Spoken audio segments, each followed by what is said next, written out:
മധ്യേഷ്യയിലെ യുദ്ധസമാന സാഹചര്യത്തിനിടെ ഇസ്രായേലിനെതിരെ തിരിച്ചടി തുടങ്ങി ഇറാൻ. ഇസ്രായേലിന്റെ ഓപ്പറേഷൻ റൈസിംഗ് ലയണിന് മറുപടിയായി 100ഓളം ഡ്രോണുകളാണ് ഇറാൻ ഇസ്രായേലിലേക്ക് തൊടുത്തുവിട്ടത്. കഴിഞ്ഞ മണിക്കൂറിനുള്ളിൽ ഇറാൻ ഇസ്രായേലിലേക്ക് 100-ലധികം ഡ്രോണുകൾ വിക്ഷേപിച്ചതായി IDF വക്താവ് യഫി ഡെഫ്രിൻ വാർത്താ സമ്മേളനത്തിൽ അറിയിച്ചിരുന്നു. എന്നാൽ ഈ ഡ്രോണുകളെല്ലാം പ്രതിരോധിച്ചുവെന്നാണ് ഇസ്രായേലിന്റെ വാദം. ഇറാനിന്റെ പ്രത്യാക്രമണം ഉടൻ ഉണ്ടാകുമെന്നും കരുതിയിരിക്കണമെന്നും രാജ്യത്തുടനീളം ഇസ്രായേൽ മുന്നറിയിപ്പ് നൽകിയിരുന്നു. ഈ നിർദ്ദേശത്തിന് പിന്നാലെ പ്രധാനപ്പെട്ട ഇസ്രായേൽ മേധാവികളെല്ലാം ബങ്കറുകളിലേക്ക് മാറി. ഏത് സമയത്തും ആക്രമണം ഉണ്ടാകുമെന്നും കരുതിയിരിക്കണമെന്നും ജനങ്ങൾക്ക് മുന്നറിയിപ്പ് നൽകിയിട്ടുണ്ട്. സൈനിക മേഖലയിലെ ഡോക്ടർമാർ അടക്കമുള്ള ആരോഗ്യ പ്രവർത്തകരോടെല്ലാം തിരിച്ച് ഡ്യൂട്ടിയിൽ കയറാനും നിർദ്ദേശം നൽകിയിട്ടുണ്ട്. ഇറാന്റെ പ്രതികരണം ഇസ്രായേലിൽ വൻ നാശനഷ്ടങ്ങൾക്ക് കാരണമാകുമെന്ന് US മുന്നറിയിപ്പ് നൽകിയതായി റിപ്പോർട്ടുകൾ പുറത്തു വന്നിട്ടുണ്ട്. ബാലിസ്റ്റിക് മിസൈൽ ആക്രമണത്തിലൂടെ ഇസ്രായേലിന്റെ വ്യോമ പ്രതിരോധ സംവിധാനങ്ങൾ തകർക്കപ്പെടാനും സാധ്യതയുണ്ട്. ആക്രമണത്തിന് പിന്നാലെ ഇറാൻ ഇസ്രായേലിന് ഒരു മുന്നറിയിപ്പ് നൽകിയിരുന്നു. കൈപ്പേറിയതും വേദനാജനകവുമായ തിരിച്ചടിക്ക് ഇസ്രായേൽ കാത്തിരിക്കണമെന്നാണ് ഇറാൻ പരമോന്നത നേതാവ് ആയത്തുള്ള അലി ഖമേനി പറഞ്ഞിരിക്കുന്നത്. ശത്രു ആക്രമണങ്ങളിൽ നിരവധി കമാൻഡർമാരും ശാസ്ത്രജ്ഞരും രക്തസാക്ഷികളായി. അവരുടെ പിൻഗാമികളും സഹപ്രവർത്തകരും ദൈവം അനുവദിച്ചാൽ ഉടനെ അവരുടെ കർത്തവ്യങ്ങൾ പുനരാരംഭിക്കും. ഈ കുറ്റകൃത്യത്തോടെ സയനിസ്റ്റ് ഭരണകൂടം കൈപ്പേറിയതും വേദനാജനകവുമായ ഒരു വിധി സ്വയം ഒരുക്കി. തീർച്ചയായും അത് അവർക്ക് ലഭിക്കുമെന്ന് ആയത്തുള്ള അലി ഖമേനി പ്രസ്താവനയിൽ പറഞ്ഞു.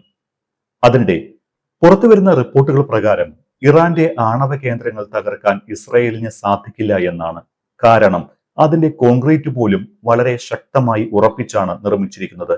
പലതും അണ്ടർഗ്രൗണ്ടിലാണ്. അതുകൊണ്ട് തന്നെ ആണവ കേന്ദ്രങ്ങളെ പൂർണ്ണമായി ഇല്ലാതാക്കുക, ആണവ ശക്തി നശിപ്പിക്കുക തുടങ്ങിയ കാര്യങ്ങൾ ഇസ്രായേലിന് സാധ്യമാവുകയില്ല. ഇസ്രായേലിന്റെ ആക്രമണങ്ങളും പലതരത്തിലുള്ള ശ്രമങ്ങളും ഇറാന്റെ അകത്ത് വളരെ നേരത്തെ തന്നെ സജീവമാണ്. ഇത്രയും നാൾ നടത്തിയ തിരിച്ചടികൾ പോലെ ആയിരിക്കില്ല ഇറാന്റെ ഭാഗത്തു നിന്ന് ഇനി ഉണ്ടാവാൻ പോകുന്നത് എന്നും വിദഗ്ധർ ചൂണ്ടിക്കാട്ടുന്നുണ്ട്. ഇറാന്റെ സൈനിക ആണവ കേന്ദ്രങ്ങളെ ലക്ഷ്യമിട്ടായിരുന്നു ഇസ്രായേൽ ഇന്ന് പുലർച്ചെ വ്യോമാക്രമണം നടത്തിയത്. നേരത്തെ തന്നെ ഇറാനെ ഇസ്രായേൽ ആക്രമിക്കുമെന്ന് റിപ്പോർട്ടുകൾ ഉണ്ടായിരുന്നു. ആക്രമണത്തിൽ സാധാരണക്കാർക്കും ജീവൻ നഷ്ടപ്പെട്ടതായി വിവരങ്ങളുണ്ട്. ടെഹ്റാന് ചുറ്റുമുള്ള പ്രദേശത്തെ സൈനിക കേന്ദ്രങ്ങളും ഇറാന്റെ പ്രധാന ടെഹ്റാന്റെ തെക്ക് ഭാഗത്തുള്ള നദാൻസ്, തബ്രിസ്, ഇസ്ഫഹാൻ, അരാഖ്, കെർമൻഷാ തുടങ്ങിയ പ്രദേശങ്ങളിലാണ് പ്രധാനമായും ഇസ്രായേലിന്റെ ആക്രമണങ്ങൾ നടന്നിട്ടുള്ളത്. കെട്ടിടങ്ങൾക്ക് നേരെ നടക്കുന്ന വ്യോമാക്രമണങ്ങളുടെ വീഡിയോയും സോഷ്യൽ മീഡിയയിൽ പ്രചരിക്കുന്നുണ്ട്. ഇറാൻ തലസ്ഥാനത്തെ റെസിഡൻഷ്യൽ കെട്ടിടങ്ങൾക്ക് നേരെയുണ്ടായ ഇസ്രായേൽ ആക്രമണത്തിൽ സ്ത്രീകളും കുട്ടികളും ഉൾപ്പെടെയുള്ള നിരവധി സാധാരണക്കാരാണ് കൊല്ലപ്പെട്ടിരിക്കുന്നത്. ഇറാനെതിരായ ഇസ്രായേൽ ആക്രമണത്തോട് അകലം പാലിക്കാൻ ട്രംപ് ഭരണകൂടം നിർദ്ദേശം നൽകിയിട്ടുണ്ട്. ഇറാനുമായി ആണവ കരാർ രൂപീകരിക്കാനുള്ള ഡൊണാൾഡ് ട്രംപിന്റെ ശ്രമങ്ങൾക്ക് ഇസ്രായേൽ ആക്രമണം തിരിച്ചടിയാകുമെന്ന വിലയിരുത്തലിലാണ് നിർദ്ദേശം.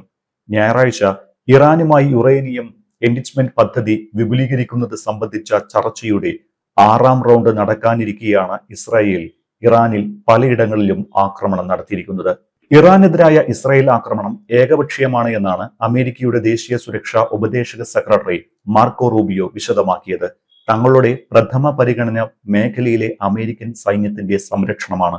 രാജ്യത്തിന്റെ സംരക്ഷണത്തിന് ആക്രമണം അനിവാര്യമാണ് എന്നാണ് വിശ്വസിക്കുന്നത് എന്നാണ് ഇസ്രായേൽ വിശദമാക്കിയതെന്ന് മാർക്കോ റൂബിയോ പറയുന്നു. ഇസ്രായേൽ ആക്രമണത്തിന് 1 മണിക്കൂർ മുൻപ് വരെയും നയതന്ത്രപരമായ ഇടപെടലിലൂടെ പരിഹാരം കാണാൻ ട്രംപ് ആവശ്യപ്പെട്ടിരുന്നു.